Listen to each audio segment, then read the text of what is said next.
నా ప్రియమైన సహోదరీ సహోదరుడా, నా మాట జాగ్రత్తగా ఆలకించుము. నేను డిగ్రీ చదువుకున్నాను. BCom, MA, MCA, BSc, BEd, MSc, BEd, DSC కూడా రాశాను. టీచర్ జాబ్కి ఎంబీబీఎస్ ఇంకా చాలా ఎక్కువ చదువుకున్నాను. ఉద్యోగం కోసం ఎదురుచూస్తున్నాను. ఎన్నోసార్లు ఇంటర్వ్యూకి వెళ్లాను. తర్వాత ఫోన్ చేస్తాము, పిలుస్తాము అంటారు. తర్వాత పలువురు అలాగే ఎన్నో ఉద్యోగాలకు ఎదురుచూశాను. అయినా ఫలితం లేకుండా పోయింది. ఎలా బ్రతకాలో ఏమిటో తెలియడం లేదు. వేరే పనులకు వెళితే నామోసుగా ఉంటాది. ఎక్కువ చదువుకొని కూలి పనికి వెళ్లడం బాగోదు కదా.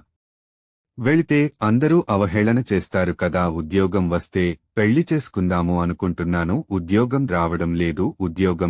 ఉద్యోగం లేకపోతే పెళ్లి చేసుకునే వారు ముందుకు రారు. వచ్చినా ఉద్యోగం ఉందా అని అడుగుతారు. లేకపోతే తిరిగి వెళ్లిపోతారు. జవాబు చెప్పరు. ఉద్యోగం లేకపోతే భార్యను, బిడ్డలను ఎలా పోషించాలి? నాకిక పెళ్లి అవ్వదు, వయసు ముదిరిపోతుంది అని దిగులు పడుతున్నావా? బాధపడుతున్నావా? రోధిస్తున్నావా?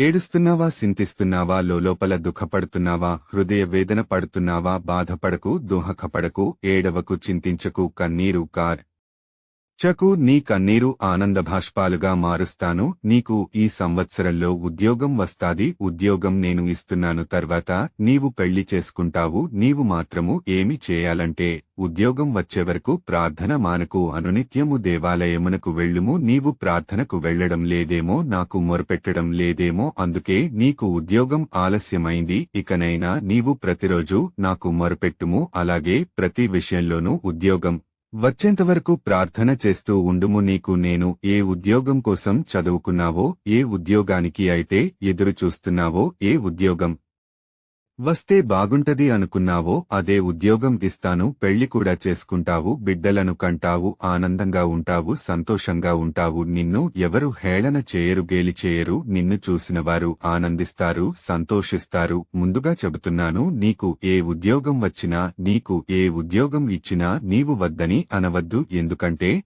నీ అర్హతను బట్టి, నీ స్థితిని బట్టి నీకు ఉద్యోగం ఇచ్చేది నేనే కదా. పెద్ద ఉద్యోగం వస్తాది కున్నాను. అయితే చిన్న ఉద్యోగం వచ్చిందని వద్దని తిరిగి వెళ్లిపోతావేమో. అలా చేయవద్దు. చిన్న ఉద్యోగం వచ్చినా పెద్ద ఉద్యోగం చినా అది నేనే ఇచ్చానని అర్థం చేసుకుని నీవు చిన్న ఉద్యోగం చేస్తే కొన్ని రోజులకి నిన్ను అంచులంచుగా దీవిస్తాను. ఆమెన్.